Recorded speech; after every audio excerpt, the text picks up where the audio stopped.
Hello, you lovely lot, and welcome back. So today we are doing the entrance build to our brand new island, Abandale, so let's go. So the first thing that I do is clear away all the trees and the rocks and things to get everything flat and just clear, so I kind of know what I'm working with. I also craft a mirror so I can change my hair, so I get those like pigtails back, so my character looks the same as they always do, because I really like this kind of look and I miss it when I restart my island. So they look back to normal, apart from I forgot my custom design eyebrows and like cupcake on my cheek, but apart from that, everything is back to normal with my impish wings and horns, which I love. So we're there. And yeah, I get back to doing the entrance build after that, so don't worry. And with this island, so this island is called Abandale. It's kind of like a pun. So this island is going to be an abandoned city theme. Kind of because, not based on it, but I finished The Last of Us TV show and I really enjoyed it. And I was like, well, I could do a city theme based on this, couldn't I? Because it was really fun and I loved the world that they did it in. So it's not based on The Last of Us, but like the concept is kind of, and I thought it would be a really cool idea if we could. So that's the kind of theme, like everything is abandoned. We're gonna have like abandoned shops, abandoned buildings. We're gonna have like different like fire pits everywhere, so it looks like people are like sleeping outside. The road is gonna be really like distressed, and like this road that I found, it looks like there are crumbling bits. You can see the grass through the road, which I really love. So I haven't put any like the dirt pathing underneath. So unfortunately from the map, it's gonna look like there is no pathing on the map, which is gonna be annoying, because when you look at the map, it is gonna look completely plain and boring. But obviously when you're on the island, you're going to see all of these patterns and all of these like crumbling roads and city pathing. That is kind of the idea.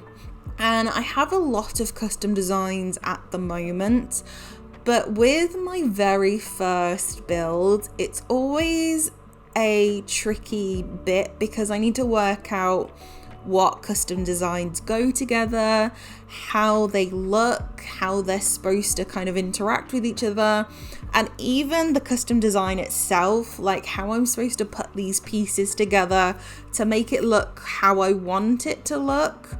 So I always put the city road too big to start off with as well. You can see like it was too big to start off with, and now it's already too big the way I'm doing it. So yeah, ignore that bit. And it is a bit plain to start off with. I do add things as I'm going, but I think I'm gonna need to add more as I continue building the island and kind of seeing how the theme like progresses and how I go throughout the theme of my island. I always think the first build is kind of like a warm-up build kind of thing.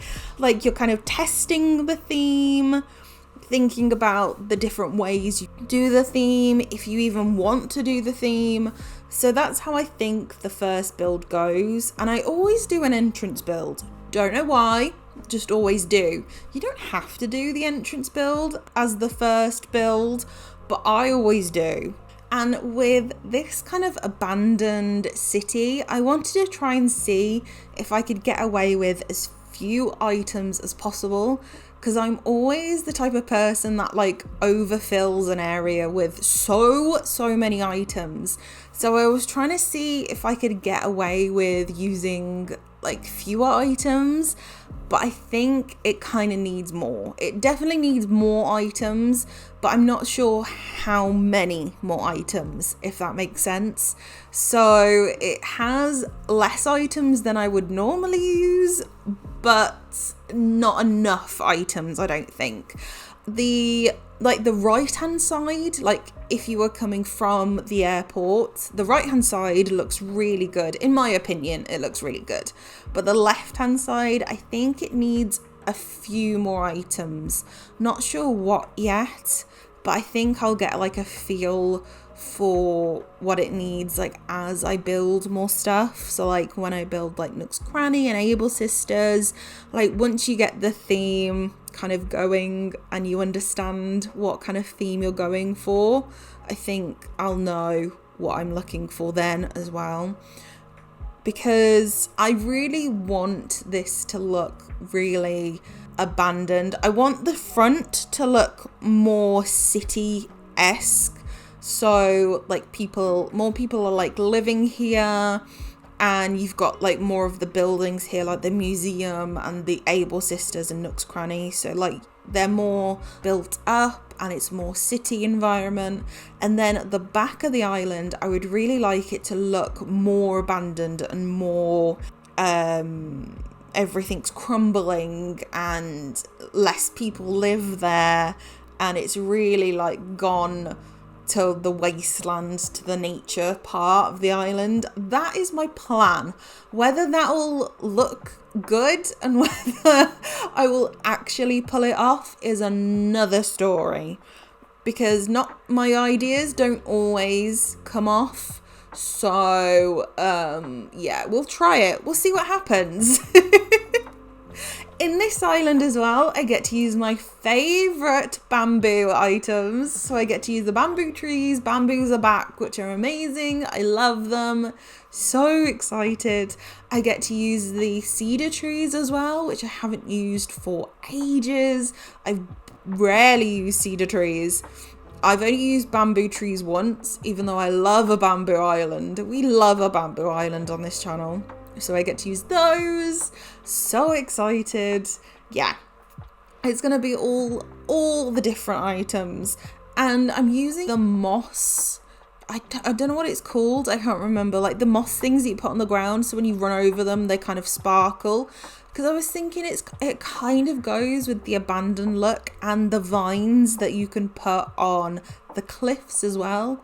I'll kind of add those to the back sections of the island or any cliffs that I make. So on the right hand side, this side, I'm making like a little building. It's gonna be like an abandoned building that nobody goes in. I'm just making it out of those retro train station spot things, I think they're called.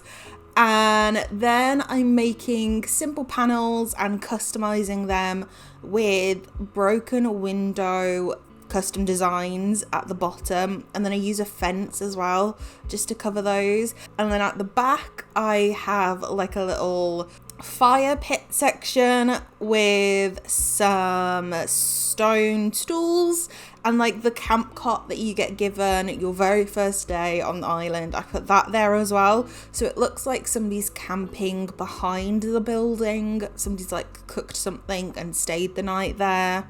So I really like that. All of the custom designs that I use, I've put in a Google Doc. So if you ever need to know any of the custom designs, it's all in the description down below. It's on a Google Doc, so it's all there for you. This island as well is very different because on my last island, I had to make all of the custom designs myself. I'd made like my own challenge I'd set. So I had to make all of the custom designs myself. It was a kid core island, so all of the custom designs were very colourful, very bright, very vibrant. And this island, I've gone back and said that I can just use any custom designs that I like. I don't think I'm going to make any custom designs this time. I really want to just find really pretty custom designs from different players, and I've used Pinterest to find all of these custom designs. It kind of takes all the stress away from making custom designs. I loved making custom designs, and I'm so impressed that I know how to make custom designs now. But there are so many amazing creators out there that I just want to be able to use their custom designs and look for them, and I would never be able to make this type of custom design with all of the cracks and different like features and things. So I'm so glad that I don't need to make custom designs anymore, because yeah, I would never be able to make this like amazing marble flooring. I mean, look at it, it's stunning. It's stunning, it's beautiful. I was going to, on this side, the left hand side, just leave it completely empty and not put anything, but it looked really weird from the airport, because what I do is like make it all, put all the custom designs down, and then stand at the airport and see what it looks like. And yeah, from the airport it looked really weird. So I had to go back and order some more of the retro stops from the Nook shopping and time travel a few days to kind of get what I wanted. On this side, I make like a shop that is closed down and under construction, and yeah, it's all like just demolished basically. Like half demolished. It's a rundown shop. It's on this side, and then at the back where there's like a mini pathing, I think I'm going to use that to kind of take people to the left hand side of the island. I'm not quite sure yet, I haven't figured that part out yet, but I'll get there. As you can see, everything is on the left hand side. So like the museum, most of the villager houses, the Nook's Cranny, the Able Sisters, everything is on the left hand side of the island. So I'm gonna have to figure out where to put everything. I don't know yet. I wanted to put everything on the beaches so I could like just decorate the island and not have to move everything, but I forgot how big those 1, 2 and 3 plots were that you have to decorate with items around them. I forgot how big they were, so those had to go on the island somewhere, so I just stuck everything on the left hand side for now. Also, I have no idea what villagers to go for. When we go for villager hunts, I have no idea what villagers like go for the abandoned theme. What should we do? What villagers do you suggest? Leave them in the comments below what you think would be the best villager for this island, because I have no clue what kind of villagers will work best for this kind of theme. No clue. The villagers that I have at the moment are awful, absolutely awful. I will show you them at some point, hopefully, but we have like Bay, which is not too bad, but then I have Bubbles, I have Kid Cat, I have Chops, which is awful, absolutely awful. I have Walt, I have Phoebe, I have Tiffany, who is the disgusting rabbit, I have Frank, I have Sydney, and yeah, that's about it. I've got 1 plot free, because you're allowed 1 plot free when you get to 3 stars. So yeah, let me know which villagers would be the best. But I'm just finishing this up and we will tour the finished build. So this is the finished build. So you walk from the airport up to the cracked road. You've got some like trees in the way and some flowers and weeds growing up from the road. On the right you have an abandoned building, and on the left you have like an abandoned shop. And this isn't quite finished yet, so I don't really know what to put here yet, but it looks quite good for the entrance build. And you still have on the right, you have like somebody's been cooking and sleeping here just behind the abandoned building. And the left, I think this path is going to take you over to the left hand side of the island, just not sure yet. And then you have resident services, so it's quite a small walkway from the airport to resident services, but I really like the theme that I've built so far. But thank you all so much for watching. I really hope you enjoyed this. As always, please don't forget to subscribe if you are new and give this video a big thumbs up if you enjoyed this video. I will leave the last entrance build I did at the end. Have a fantastic rest of the day wherever you are, and I will see you all in the next one. Bye!